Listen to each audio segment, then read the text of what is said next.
द्रवगुण में आज हम लोग पढ़ेंगे 20 नंबर का प्लांट कपिकच्छु। आज हम इसके बारे में जानेंगे। कपिकच्छु का प्रमुख कर्म होता है वृष्य।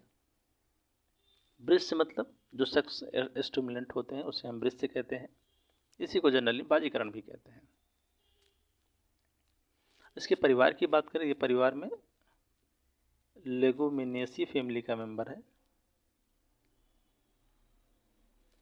लेगुमिनेसी को हम फैबिएसी फैमिली भी कहते हैं। इसके हम लैटिन नेम की बात करेंगे। इसका जो लैटिन नेम है इसे हम बोलते हैं मुकुना प्रोरीटा। अगर इसके पर्याय की बात करें, बहुत इंपॉर्टेंट है इसका पर्याय को हम बोलते हैं केवाच।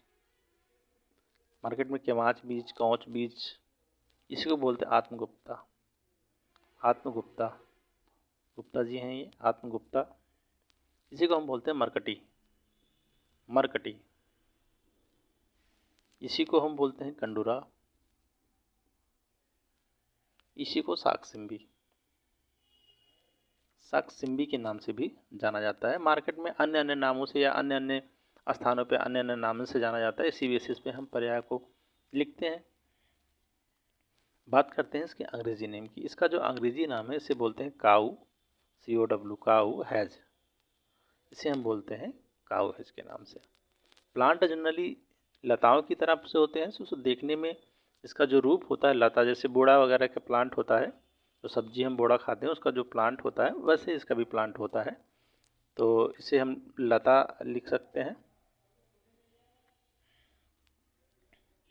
अब बात करेंगे इसकी रासायनिक संगठन का। इसका जो रासायनिक संगठन है इसे हम बोलते हैं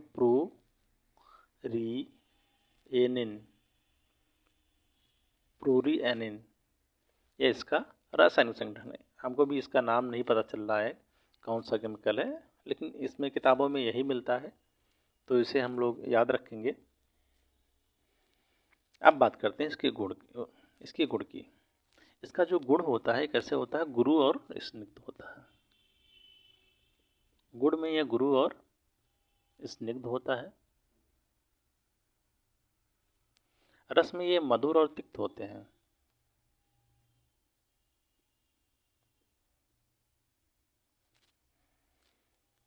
विपाक भी इसका मधुर होता है। जिसका विपाक मधुर होता है उसका बीर कैसा होता है, शीत होता है, लेकिन इसका बीर कैसा है, उष्ण होता है। इसलिए ये पचने में बहुत हैवी होता है। तो ये इंपॉर्टेंट हो गया कि कपिकच्छु का बीर कैसे होता है, उष्ण होता है। अब बात करेंगे इसका आमिक प्रयोग। ये पाचन में प्रयोग किए जाते हैं, कास में, ज्वर में, वात कफनाशक में या कफवात नाशक में, कफवात नाशक दवाएं जो होती हैं उसमें भी दिए जाते हैं। ये पीनस में, पार्श्वशूल, बगल में जिसके दर्द होता हो, पार्श्वशूल, या कृमि और हृदय रोग में।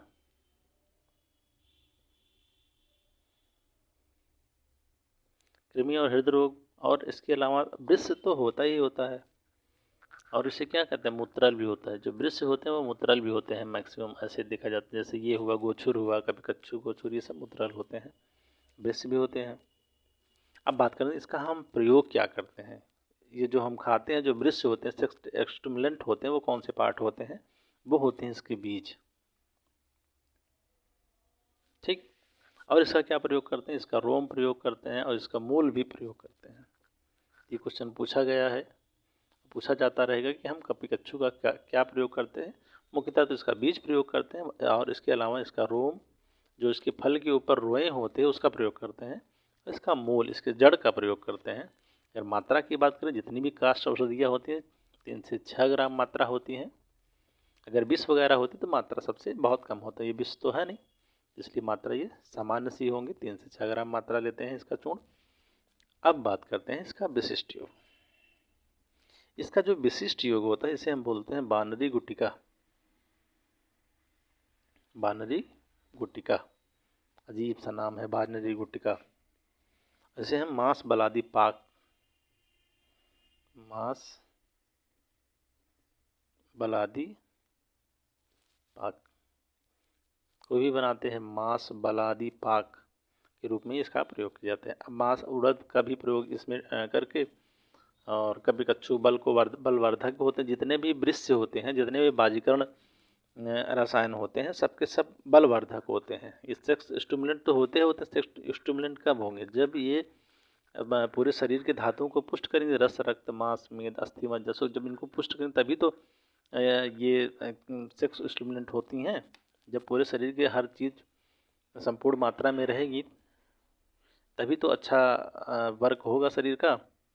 इसलिए ये प्रयोग किए जाते हैं रासायन के रूप में, बल्य रसायन के रूप में इसका प्रयोग किया जाता है। एक बार जल्दी से हम फिर से देख लेते हैं। कपिकच्छु, इसका जो प्रमुख कर्म है वृक्ष होता है। फैमिली लेगुमिनेसी या फैबेसी का मेंबर है। इसका जो लैटिन नेम है मुकुना पुरोरीटा के नाम से जाना जाता है। इसे आत्मगुप्ता या केवास बीज या मरकटी कंडूरा या साक्सिम्बी के नाम से जाना जाता है। इसे हम काउहेज के नाम से भी जानते हैं। प्लांट देखने में जनरली लता के समान होता है। इसका रासायनिक संगठन नहीं जरूरी है, याद मत करिए। अब बात करते हैं इसका रस, उसका गुड़ की। गुड़ इसमें गुरु और स्निग्ध होता है, और रस मधुर तिक्त होता है, इसलिए विपाक इसका मधुर होता है। जिसका मधुर विपाक होता है उसका बीर शीत होना चाहिए, लेकिन यहाँ अपवाद है, इसे याद रखेंगे आप।